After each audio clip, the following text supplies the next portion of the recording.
চীনের স্বায়ত্তশাসিত অঞ্চল তিব্বতে শক্তিশালী ভূমিকম্পে কমপক্ষে ৫৩ জন নিহত হয়েছে এবং আহত হয়েছে আরও ৩৮ জন।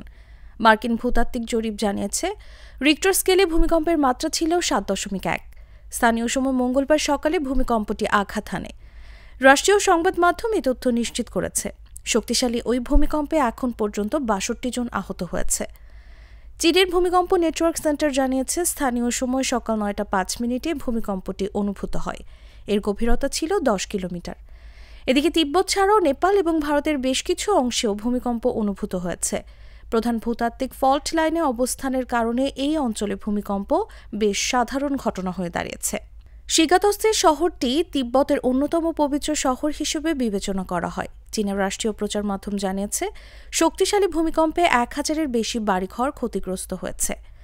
সামাজিক মাধ্যমে অনেকেই ছবি পোস্ট করেছেন। সেখানে দেখা গেছে ভবন ধসে পড়েছে। শক্তিশালী ওই ভূমিকম্পের পর কয়েক দফা আফটার শক অনুভূত হয়েছে। ক্ষতিগ্রস্ত এলাকায় উদ্ধার ও তল্লাশি অভিযানে কাজ শুরু করেছে চীনের বিমান বাহিনী। সেখানে বেশ কিছু ড্রোনও মোতায়েন করা হয়েছে। ওই অঞ্চলে পানি এবং বিদ্যুৎ সংযোগ বিচ্ছিন্ন রয়েছে। এদিকে নেপালেও ভূমিকম্প আঘাত হানলেও সেখানে কোনো ধরনের ক্ষয়ক্ষতি বা হতাহতের খবর পাওয়া যায়নি। এর আগে ২০১৫ সালে নেপালের কাঠমান্ডুতে ৭.৮ মাত্রার একটি শক্তিশালী ভূমিকম্প আঘাত হানে। এতে প্রায় ৯,০০০ মানুষ নিহত এবং আরও ২০,০০০ মানুষ আহত হয়।